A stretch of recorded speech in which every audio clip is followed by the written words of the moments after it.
انا المجمع او كترت او نقصت في الكلام والكلام ده كله. دخلنا المداولة وسمعنا الشهود بعد القسم على كتاب الله، وتداولنا في اللي احنا سمعناه من حضراتكم، ما جبناش حاجة من عندنا، وقاضي العرف بيحكم بما يسمع مش بما يعلم.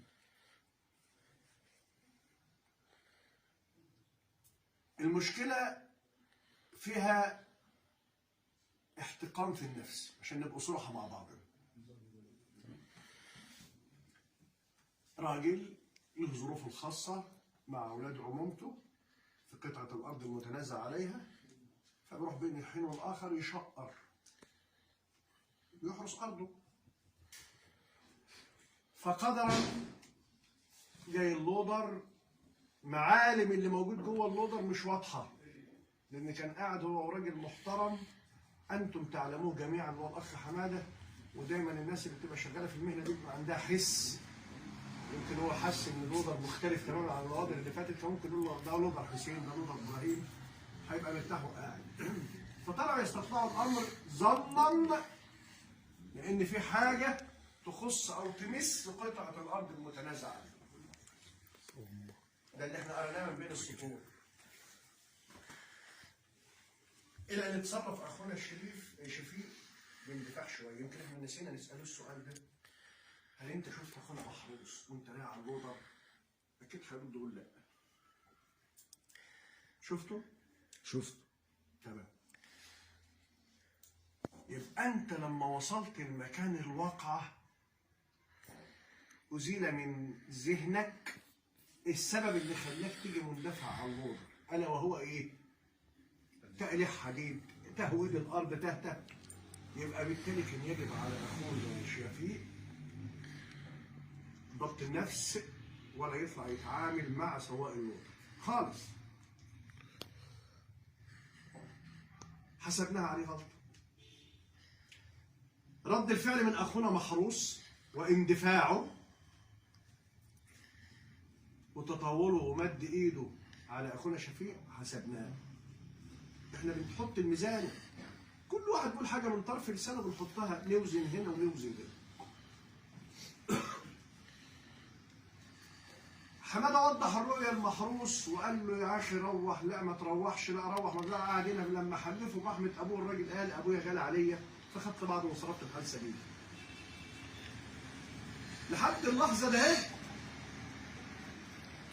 لو محروس ما كانش رجع كنا هنغلط الراجل ده.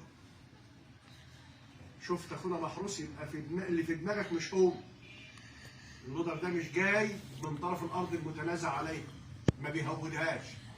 يبقى المشكله خلاص، ما عنديش مشكله، ما كانش يجب انك تحتك بسواق اللودر. الثانيه اللي حسبناها على اخونا شفيق، انا ما عنديش مشكله، حصل المد وحصل الجذب، وفي راجل محترم اسمه حماده قال لك هنقعد ونجيب لك حقك، واللي ما كانش فيه داعي ان احنا نستدعى شرطه النجده والكلام ده، لان ما عنديش مشكله اساسا، لان ما فيش تأليح حديد، ما فيش والمحضر اللي اتعمل يعتبر على غير الحقيقه. يبقى احنا ديننا اخونا شفيق في نقطتين، وديننا محروس في تعديه بالمسك ومحاوله التعدي على اخونا شفيق. بعيده تاني، لو محروس اكتفى بكده، احنا بنقول الكلام ده ليه؟ عشان نطلع من المشكله بدروس مستفاده. جت ازاي وما تجيش تاني ازاي؟ كنا زماننا بنقول لاخونا شفيق عليك وزنتين، تعدي على سواق اللودر او محاوله ايقاف سواق اللودر مع الراجل اللي هو ما اخطاش ولا بيعمل اي حاجه تضرك، والثانيه انك بتطلب النجده بصيغه على غير الحقيقه، لان مفيش تأليح بدون في اي حاجه. ومحروس كان هيبقى عليه وزنه واحده بس، اللي هي اللف والتعدي. اخونا محروس ما صبرش، عالج الخطأ بخطأ في توقيت مفيش عقل يستوعبه. الدنيا ضلمه، مكان خلوي، هنطول بعض، لو وطيت جبت طوبه من على الارض هتطوبه هتموت. عصايه في عش، عصايه في بتاع، يعني ربنا سبحانه وتعالى كان باسط ستره عليكم كلكم في الليل الحمد لله. يبقى دي وزنه. اخونا الشريف أعد العدة وجهز وسيلة الانتقال العربية بالحصان وجه وبيبرم القعدة. أنا كنت رايح عشان أصفي الغلة، الصدق أقصر الطرق للاقتناع. وقلنا في بدء الجلسة لله رجال اختصهم لقضاء حوائج الناس. لا، أنت طالع من بيتك قاصد النية على أنك ترد على الإساءة بإساءة، في ظنك أن أخوك أسيء إليه، ورحت وتعديت لفظا، تعديت شيء باليد ولا بأي حاجة لفظا، وما كان من الرجل غير انه ضابط نفسه، ما ردش. ليس الشديد بالقوة ولكن الشديد الذي يملك نفسه عند الغضب. لو قسناها بالصحة متهيألي شريف كان يقدر يتخانق. لو ميل على الأرض وجاب طوبة هيدافع عن نفسه. لكن من رضا ربنا سبحانه وتعالى عليه وعليكم إن كان في طرف سائر وطرف عنده ضبط نفس. ده من رضا ربنا عليكم كلكم، ووصلنا نقعد القعدة دي. لو كان ربنا رفع ساتر ما كناش قعدنا القعدة دي. يا اما عاهه مستديمه، يا اما حد قبر وحد سجن. فستر ربنا ده اهو احنا كمان بنتعامل معاكم بيه، لان في فضل. فلذلك برضه في احكامنا بيبقى فيها فضل. لو اشتغلنا بالعدل، العدل المطلق للمولى عز وجل.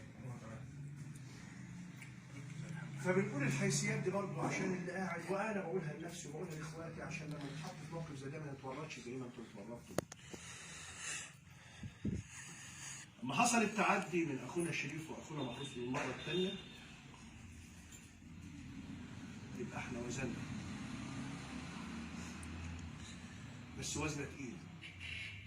هو نفسه قال انا غلط، الراجل ما ردش عليه، هو بيحكي. وكان في بالي الامر كنا منتظرين منه يقولها صريحه، وانا نوهت، انا ما اعرفش مين لان ما كناش قاعده. المخطئ يقول انا اخطات، ما هوش عيب، ما كناش قعدنا 3 4 5 ساعات دول. يبقى انا بكبر خاطر اللي قدامي، بقول له لا بقول له اذا كنت، لكن في حاجه اسمها انا اخطات. يبقى احنا عندنا برضه اخونا شريف قال بنفسه، رحت ادعيت، ما احنا قلنا هنا الراجل قال كلام في المحضر على غير الحقيقه، واخونا شريف قال كلام على غير الحقيقه. خربشت ابن اخويا ورحت عملت له طريق طب.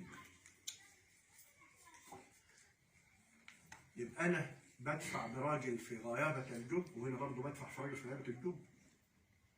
عفوا، فعملنا المقصه بين غيابه الجب دي وغيابه الجب دي، اللي هو المحضر الكيدي والمحضر الكيدي. بقي عندنا تعدي شريف واخونا محروس لما جم من البلد وجم للمكان الواقعه، وربنا سبحانه وتعالى سترها معاكم كلكم. الراجل ده لو رد وترديت والدنيا هصت والدنيا ضلمه في ظلمه الليل كانت هتبقى كارثه. دايما وابدا بنقول المجالس العرفيه اللي ما نتفقش عليه هنا ونختلف عليه، لو اتحط قدام السيد قاضي المنصه هيقول فيه لان احنا لا يمكن ابدا للمجالس العرفيه تغفل الشرع ولا تتجاهل القانون. بناخد من الشرع ومن القانون. فاللجنه رأت إدانة أخونا محروس وأخونا شريف لما بدر منهم في حق أخونا شفيق. لو قلنا فيها أرقام هتعجزوا عن التنفيذ ومش هتصطلحوا. لكن احنا راعينا إن الراجل وأنتم قلتم بينا كل الفضل لحد يوم المشكلة دي. ما كانش في بينا مناقصات. أول قرار خدته اللجنة درء المفسدة مقدم على جلب المنفعة. المفسدة هنا إيه؟ وجود السباخ في المكان ده اهو المتنازع عليه او بالقرب منه، عشان ما حدش يقول ده انا مش هناك ده انا هنا. درء المفسده مقدم على جلب المنفعه. يتم رفعه في مكان بعيد تماما عن القطعه المتنازع عليها بين اخونا شفيق وولاد عمه. تماما. اللي خلق دي خلق غيرها منعا للمشاكل. رقم 2 ادانت اللجنه اخونا شريف واخونا محروس بعد عمل المقصه، لان عندنا الاخطاء عند اخونا شفيق اتوزن. خطأين اللي قلناهم والثلاثه اللي اتوزنوا وخدنا من هنا وشلنا من هنا، اصبح الحق المراد دفعه 30,000 جنيه من اخونا محروس واخونا شريف لاخونا شفيق. اللجنه الزمت جميع الاطراف بالتنازل عن المحاضر والشكاوى المحرره بينهم او المثول امام السيد القاضي المختص اينما طلب منهم لدفعوا الصوت. بس كده لا طبعا. الايام اللي جايه عشان منع الاستهانه بالمشاكل وبالغلط فرض اللجنه شرط جزاء وقدره 100,000 جنيه على الطرف الذي يعتدي مستقبلا على الاخر سواء بالفعل او القول او التحريض. شرط ألا يرد المعتدى عليه بالمثل بشهادة الشهود العدول أو حلف اليمين. ما يجيش واحد يقول ده فلان ضربني، طب وأنت عملت إيه وأنا كمان ضربته، بس تعالى هتقول لي حق اسمه ضربني، طب ما أنت اختصيت لنفسك. مع إحقاق قيمة الخطأ الجديد في وقته لا قدر الله لو حصل. اللجنة بتهيج بحضراتكم أن تتقوا الله فيما بينكم وتحترموا اليمين اللي أنتوا حلفتوه، ولا تعطوا فرصة لشياطين الجن أو شياطين الإنس أو النفس الأمارة بالسوء لإفساد هذا الصلح. اللجنة ادتك حقك يا حاج شديد. إيه رأيك؟ حاج شديد. انا عشان الناس اللي جايه ورا الجماعه شريف ومحروس انا متنازل عن حقي وعشان خاطر ابوكم. تسلم أنت راجل محترم. قوموا بوسوا راس أخوكم وبوسوا راس بعض. اتفضلوا. عشان خاطر واطلبوا صوت. اتفضلوا. قوم يا عم محروس، قوم يا عم شريف. ناخدوا بعض كده. هو ده صلح الفضل وصلح الناس المحترمة أولاد الأصول. واحتراما للفضل اللي بينكم والعلاقة الطيبة اللي بينكم، الراجل يتنازل عن حقه. ده يزيده رفعة. فتح الله ورسوله ما يدخل الشيطان بينكم تاني. أعوذ بالله من الشيطان الرجيم. السلام عليكم ورحمة الله وبركاته في حلقة جديدة من حلقات أحوال بلدنا. أحوال بلدنا النهارده عن المجالس الوقفية. بنقعد قاعدة كده بلدي كده. والله بيحصل، أنت غلطت، أنا غلطت. طب نقعد نشوف مين، نجيب اتنين رجالة محترمين. وطبعا ده يعني مش عارف من ليه قل، ولكن طبعا معانا الحاج حسين الصعيدي، شخصية محترمة جدا، رجل قيمة وقامة، ومعاه مجموعة محترمة جدا برضه. طبعا منهم العمدة إيهاب غانم، وعندي مثلا العمدة إسماعيل الجعار، والحاج سمير الجبالي، والدكتور مصطفى الحشاش، والأستاذ جابر شلبي، وأستاذ حليم الشنودي، وطبعا برضه الحاج إسماعيل محمد الصغير، راجل محترم يصطفهم في بيته عشان يحل مشكلة بين ولاد عمومة، ولاد عم، قرايب، أهل، عشان خاطر أرض. قاموا على بعض. الحوار ده احنا هنشوف فيديو وكلام الحاج حسين الصعيدي، وهو بيفند الموضوع وازاي ان هو بكل سلاسه كده، انت عملت كذا انت غلطان، لا انت عملت كذا، وطبعا بيخلي الاطراف طالعه مرضيه. ما كل انا حاسس ان انا خدت حقي وانت خدت حقك، انا مش زعلان. بالاضافه كده كمان برضه بيوثقوا الكلام ده بيمين الله بالمصحف ان احنا خرجنا من القعده ديت احنا مرضيين. يعني مش مجرد نقول كلمتين واقلب، لا، لازم بيقعدوا معاهم ويحلفوهم، وبساعة ربنا حاجة. وطبعا ده برضه هنشوفه الوقت اللي ده بيختاروا شخصية محترمة، بيروح جاي ماسكهم محلفهم مكتب الله ان خلاص اللي بينا خلص، ما عادش بينا زعل. وطبعا ده انا بقول ان المجالس العرفية المفروض يتم تفعيلها اكتر من كده. يعني الحاج حسين الصعيدي والمجموعة اللي معاه دول يعني نماذج يحتذى بيها في كل قرية، في كل مدينة، يكون عندنا الناس دول. اي حد يحصل مشكله نطلع نجري عليهم، يا اخوانا عندنا مشكله كذا. بلاش كل شويه نطلع نجري على الاقسام والمحاكم. واحده زعلانه من جوزها وهتوصل للطلاق، هم ناس زي دول محترمين عدول يخشوا يصلحوا الموضوع. واحد بيتخانق مع اخوه ولا مع ابن عمه ولا مع جاره ولا مع فلان، الموضوع يخلص. لكن لجوءنا للمحاكم والاقسام بيزود حده الموضوع، بيزود الاحتقان جوه النفس. انت اشتكيتني، طب والله ما هعديك. انت عملت معايا مش هفكك، خلصت انتهت. يبقى طب ليه؟ لكن لو احنا قعدنا مع بعض في قعده عرفيه على الطبليه، قعدنا مع بعض، انت عملت اللي انا عملت، طب انت غلطت، طب انا غلطت، الموضوع خلص انتهت.